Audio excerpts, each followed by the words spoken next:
How's it going, everybody? I am ZBilbs, and I am back here today with another albums ranked video. Today we are going over Helloween, often cited as the pioneer of power metal. Now, I really wanted to get to these guys because I love power metal. Sabaton is definitely one of the favorite bands that I've listened to so far, as you can see. And so I was like, we got to get to, some of the OG power metal bands. I did Hammerfall last time. Helloween is another. I'm hoping to get to Blind Guardian eventually. I do want to vary it a little bit, get some other bands besides power metal, but I really freaking love power metal. If you want to get right into the rankings, then skip to this timestamp. If not, I want to just brush up on kind of the future of where I'm going to be going forward. But here's where the rankings are going to be. So pretty much this summer, I haven't been quite as productive as I would have liked to have been. Because of some kind of uncontrollable circumstances. I'm going to be moving back into college here soon, so I don't know how frequent or infrequent uploads are going to be, but some videos that you can expect in the future is the new probably Ozzy Osbourne and Slipknot albums. I will probably do reviews for, and I'll get those. I'll rank the entire band's discography. For Ozzy, I'll do a re-ranking. I'll probably try. I'd love to do the Doom Eternal ranked, the levels ranked, because the Doom 2016 one, his videos actually been doing surprisingly well, at least for me. So I'd like to vary up the content a little bit. I don't just want to do metal content, but that's pretty much it. So thank you everybody who's been sticking in there. We're getting close to 300 subs. That's absolutely awesome.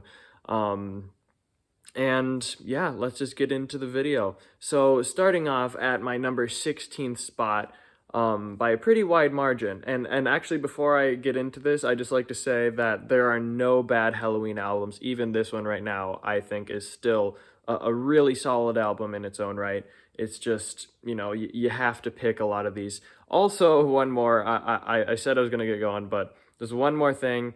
Most Helloween fans, there's like 2 albums, you know what I'm talking about, maybe 3, that are at the top of everybody's list. That's not going to be the case for me. So if that's going to bother you, I'm just going to say the Keeper albums, they are not near the top. I don't know. I don't have any nostalgia for them. I listened through. I think they're still good albums, but they're not going to be at the top. If that's a problem for you, then you can leave this video and that's all right. But this is just my opinion, so take everything with a grain of salt. But that being said, let's get going for real now. And at the bottom, I have Chameleon. Now, this is a very, very interesting album. What I'll give to this album is it's very unique. It's probably the most unique thing that Helloween has done. Both this one and Pink Bubbles Go Ape, like I can not even imagine what it would have been like living in that time. We had the 2 Keeper albums, like pioneered power metal, and then they come out with these just wacky albums. Pink Bubbles was already wacky, and this one just ups the wacky factor to 11.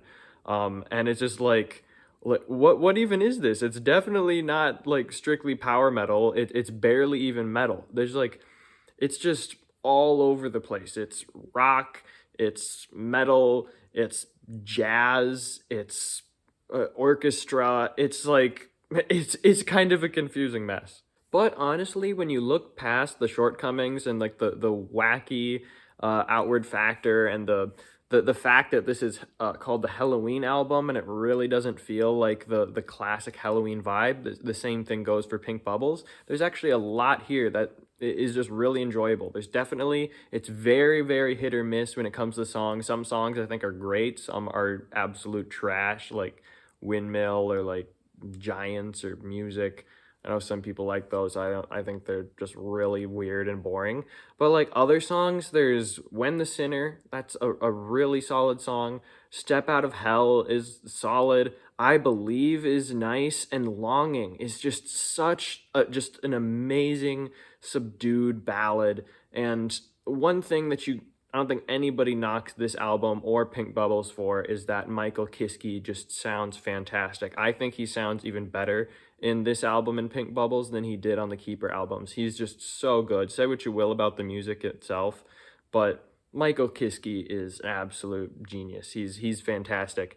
But this album had to come in last just because, as I said, it is very hit or miss. And it is very all over the place tonally. But I would say if you can come back to this one and Pink Bubbles and go into it being like, I'm gonna listen to some good, interesting music, and you're not like, no, this has to be strictly Halloween classic style music, then there's a lot that you can really get out of this and Pink Bubbles. So give them another chance. Not a bad album by any means, just every Halloween album is fantastic. So that's Chameleon coming in at number 16. Moving on to number 15, we've got my first controversial pick, so let's just get it out of the way. I've got Walls of Jericho coming in at number 15.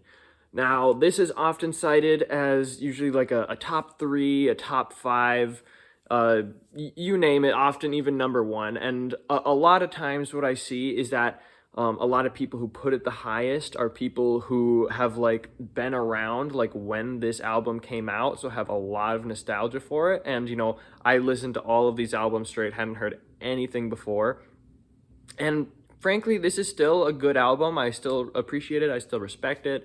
This is where Helloween started.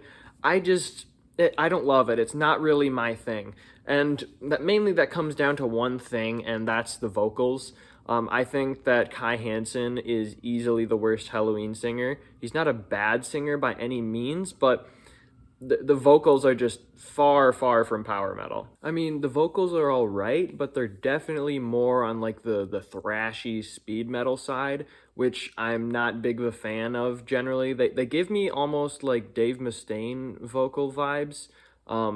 And that's fine. A lot of people really love Dave Mustaine. I don't think it's not bad vocals, but just when you compare like the style to Kiski or Andy Darris, it's just a huge gap.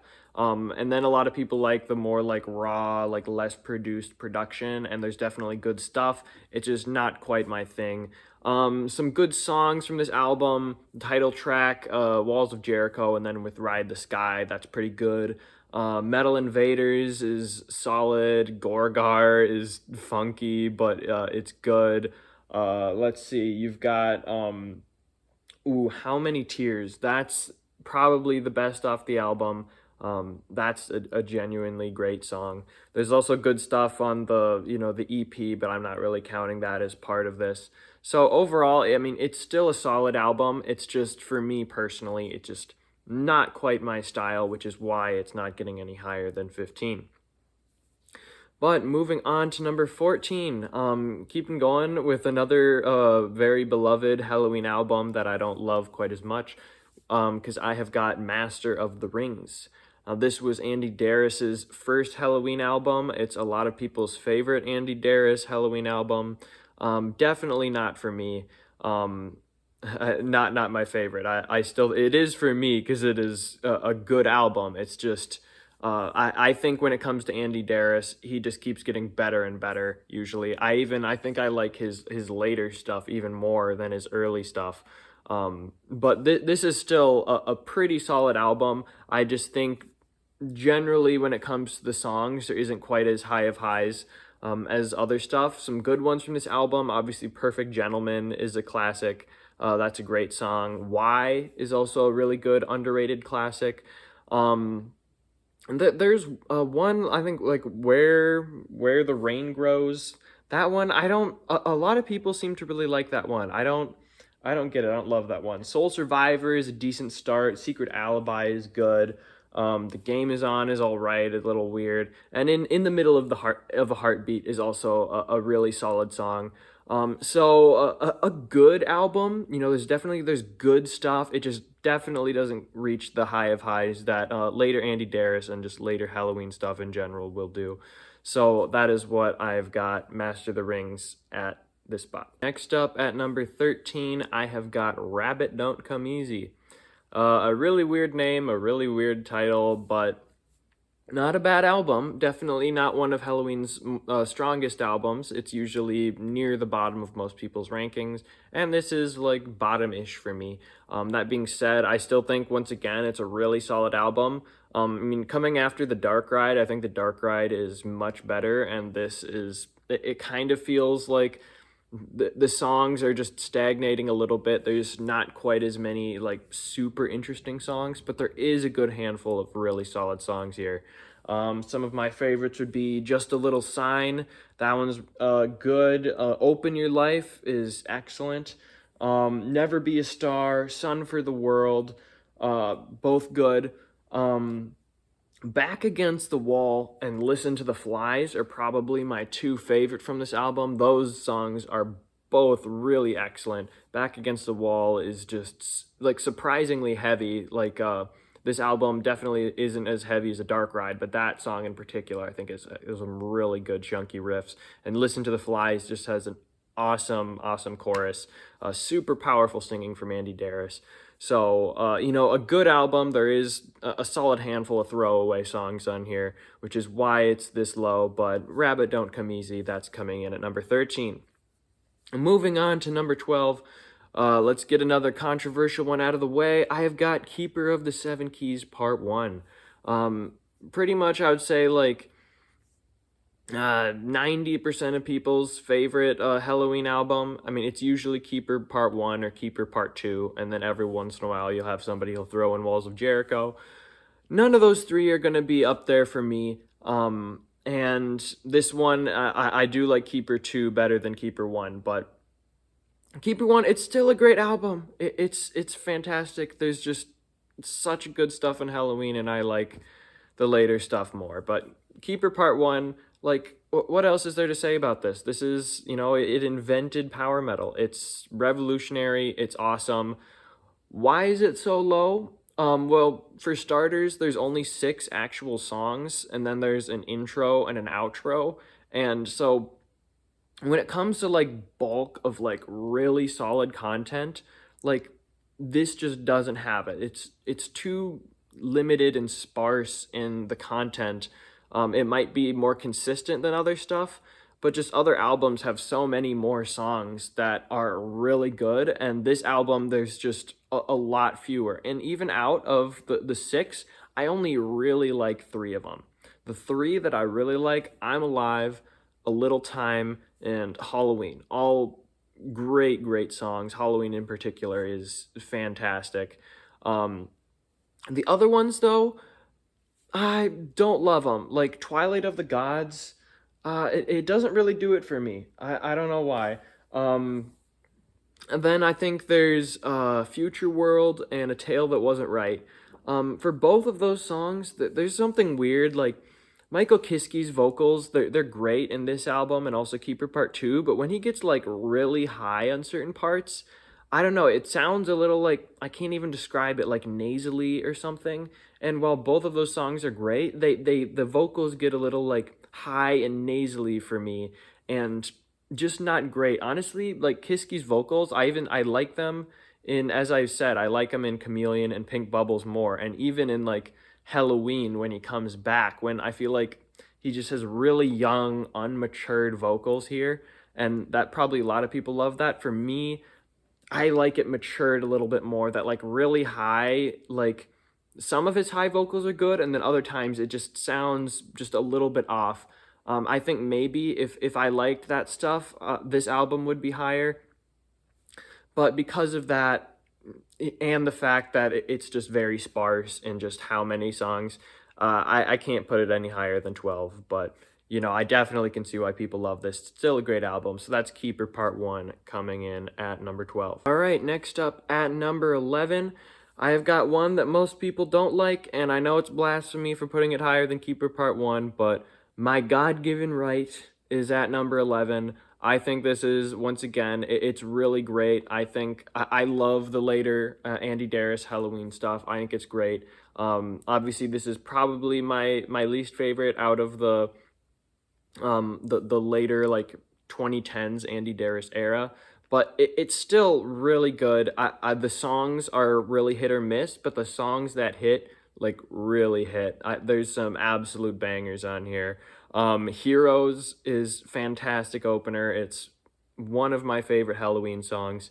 My God-Given Right, the title track, is also fantastic.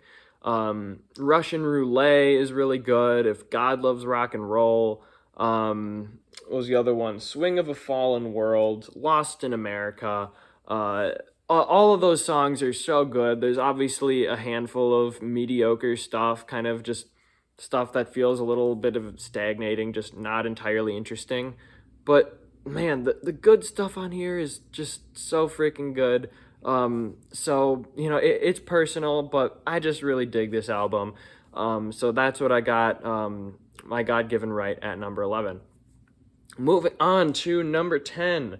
I have got another Keeper album, and that is Keeper of the Seven Keys Legacy. And you thought I was going to put two here, didn't you? No.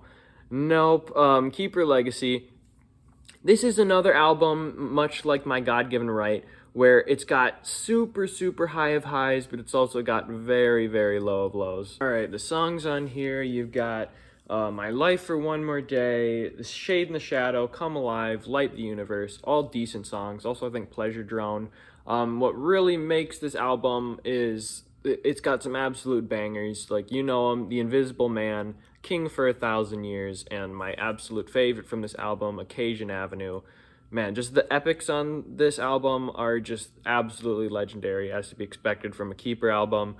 Like so just those three like alone, just fantastic. But it's also got a pretty hefty pile of mediocre crap, like Mrs. God. Like it's kind of sounds like all right, but it's like Mrs. God, like what a stupid name for a song. But there's other stupid name songs that I think sound good in Helloween. But besides that one, there's just a handful of just like blah kind of throwaway songs, which is kind of disappointing because the one thing I'll give to both Keeper 1 and 2 is there's few, if any, throwaway songs on those albums where it feels like even some that I already named that I think are like decent, like let's say Pleasure Drone and Shade in the Shadow, they both still kind of feel like filler songs, whereas other Keeper albums there's no filler.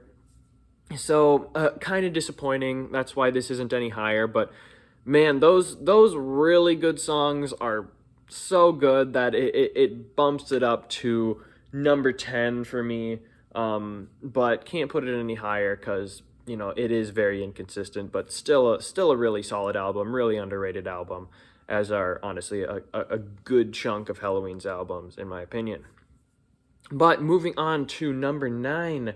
I have got The Time of the Oath. This is, I believe, the first one right after Master of the Rings. This one really cemented Andy Darius as like, yeah, this is the guy. He's really good. Also, quick side tangent. Why the heck isn't Time of the Oath better than Raw, Chameleon and Pink Bubbles? Why aren't those on Spotify in the US at least? Because all of them are great albums. I don't know if there's some sort of like issues with the record publisher or whatnot, but come on, like they've got like the special editions where they put like a couple songs here and there, but it's stupid. Like I want to listen to all of Time of the Oath. Like we're missing some songs here, but the I digress. Time of the Oath, it's an excellent album.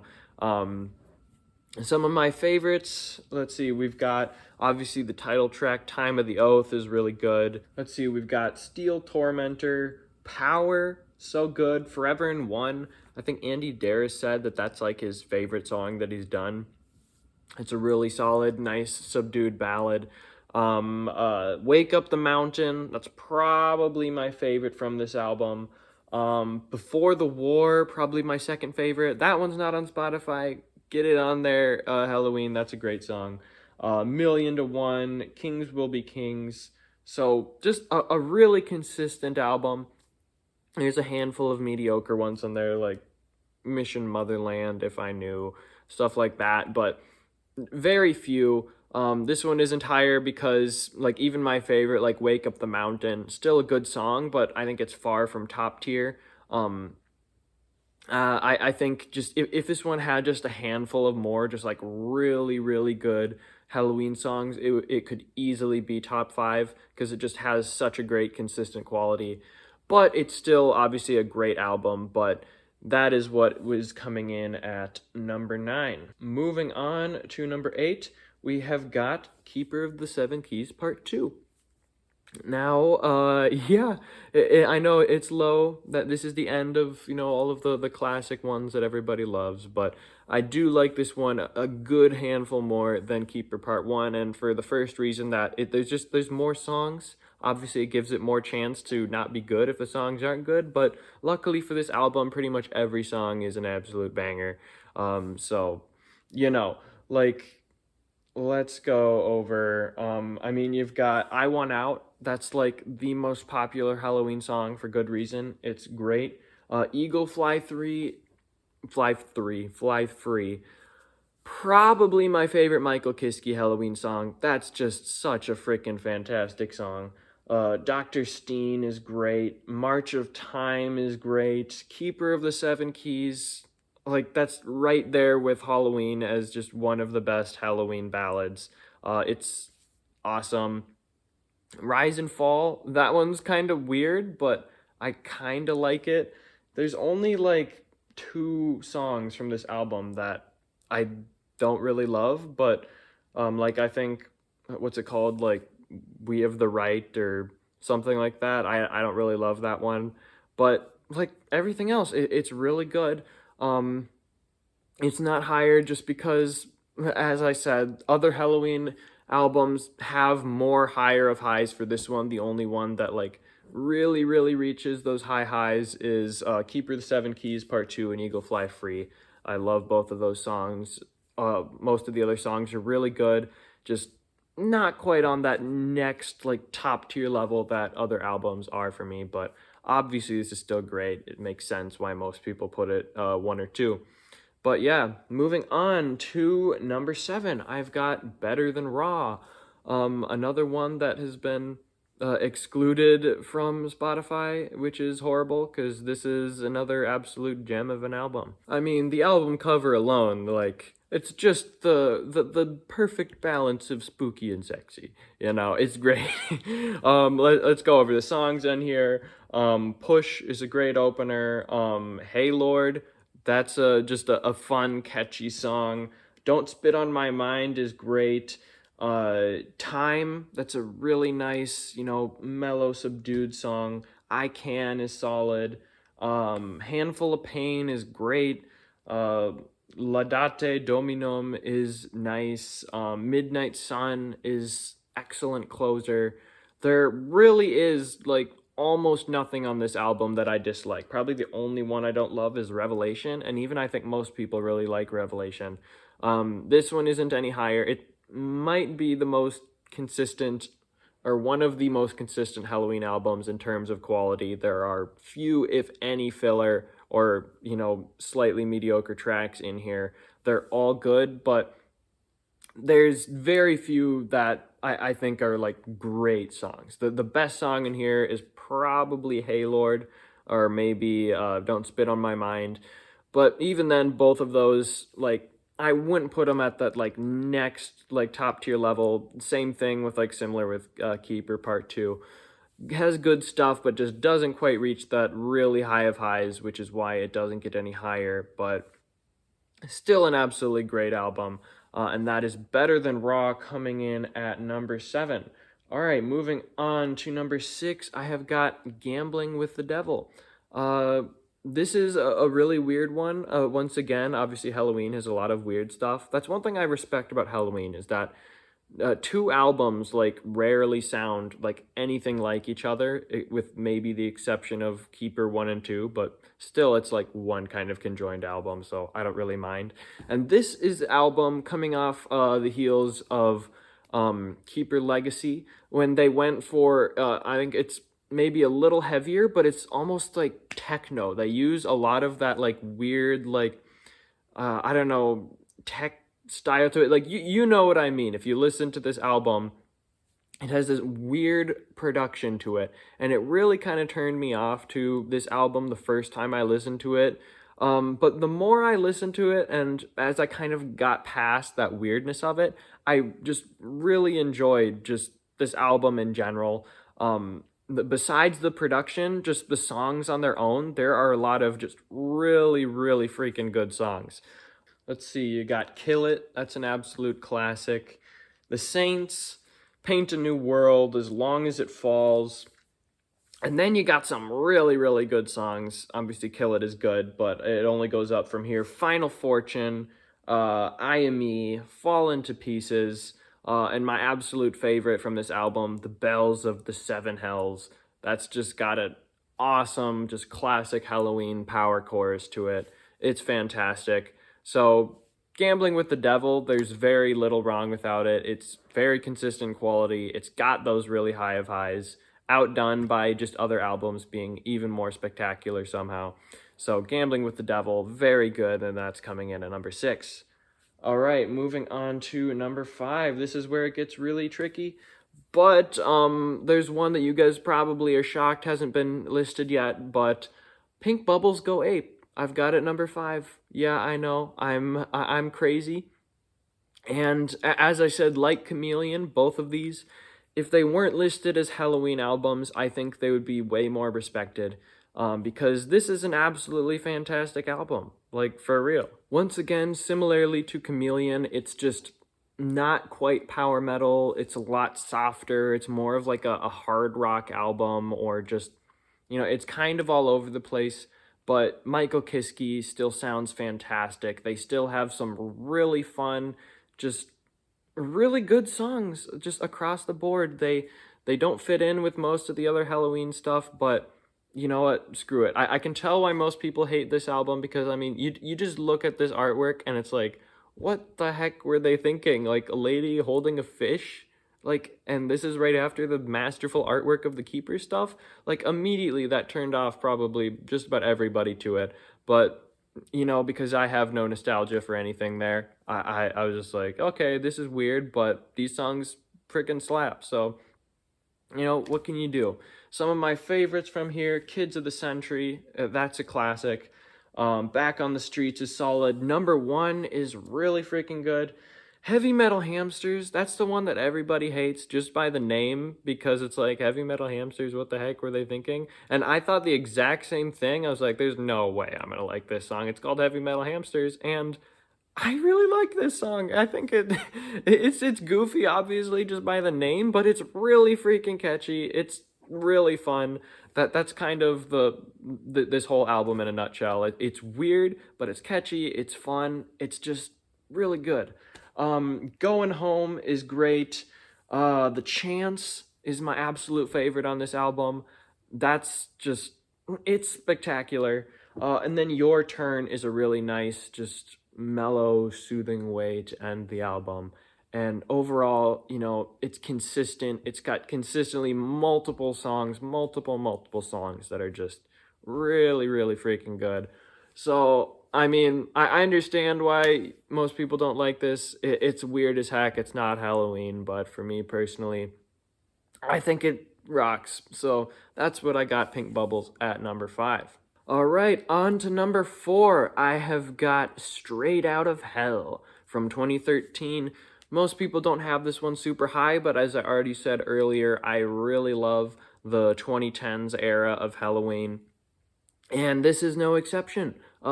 Straight Out of Hell, like, it's just fantastic. It's got just banger after banger after banger on there. There's definitely a handful of like meh songs, but like all you gotta do is just list the songs, and it's just like, I mean, Nabatia as the opening track, one of my favorite Halloween songs. The main chorus of Nabatia, like, oh, it's so freaking good. This was the song when I started listening. I did like a mixed playthrough of Halloween, and once I heard this song, I was like, okay, I have to listen to all of Halloween. This is spectacular.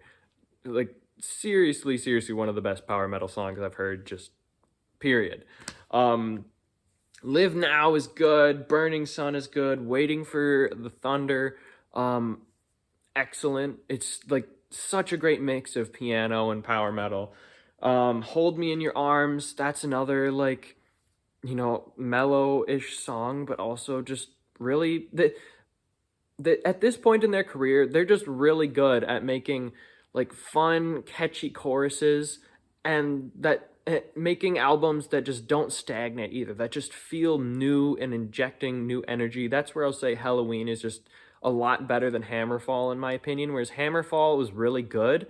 They rarely changed up their formula enough. Helloween, rarely, as I said, will two albums sound similar. Every single one feels like it's bringing something new to the table, for better and for worse. Mostly only for worse in the case of Chameleon, but even then, there's good stuff. I digress. Once again, Straight Out of Hell, the title track is freaking fantastic. Asshole. It's such a weird song, but it also freaking slaps. It's fantastic. And then Make Fire Catch the Fly, another really great song. There's a handful of other okay songs, but those are my favorites. And you know, it's a fantastic album. It's number 4 because you know there's other fantastic albums Helloween has done, but this could be. I mean, this album alone is I like more than anything that Hammerfall did. Not saying I dislike Hammerfall. I really like Hammerfall, but I like Helloween a lot more. So, what can you do? Moving on to number 3, I have got the reunion, the 2021 album Helloween, the self-titled album, and man, when I said like you know Helloween is really good at changing up their formula and offering something new and interesting to the table. This is the absolute crowning achievement when it comes to offering something new. Because who could have thought that something like this would happen like in any band ever, where you have 3 different singers from like 3 different eras, they all get estranged, they're all falling out, they're starting up their new bands, and then they come back together in their like oldish age and make an album together, and it's a freaking incredible album. Like, that's fantastic. Like, already, you know, you got to My God-Given Right, and I like that album, but it was definitely a step down from Straight Out of Hell. And then they brought this one out, and it was nothing like any of the stuff before, and it was fantastic. Like, how do you take 3 completely different singers and still make something fantastic out of it? This is how you do it. This is the crowning achievement of doing that. It's so great. It's got 2 songs in here I think are some of the best that Helloween has done. Those being Fear of the Fallen. Such just a beautiful, energetic duet between Kiski and Andy Darris. The chorus is just so fantastic. And then Skyfall, obviously, like that's like the one that really stole the show for most people and for good reason. That's just an awesome ballad, another one of the best Helloween ballads. A really weird story, but the song itself is just so good. Let's see, some other really good ones. You've got Best Time, that's another really good one. Out for the Glory, really good opener. Mass Pollution, awesome chorus. Rise Without Chains, Cyanide, that's probably my 3rd favorite behind Fear of the Fallen and Skyfall, and Angels is another good one. Just, you know, it's consistent, it's new, it's got, you know, Kiski at his absolute best, it's got Andy Darris at his best, you've got Kai Hansen with some vocals, but adding to the guitar. It's like a freaking power metal orchestra. It's a spectacle of listening to stuff. It's a great album. And somehow there are 2 albums that are higher than it. You know, Helloween's got great stuff. These next 2 were so freaking close. I could easily swap these 2, but when it came to it, it had to be at number 2, The Dark Ride.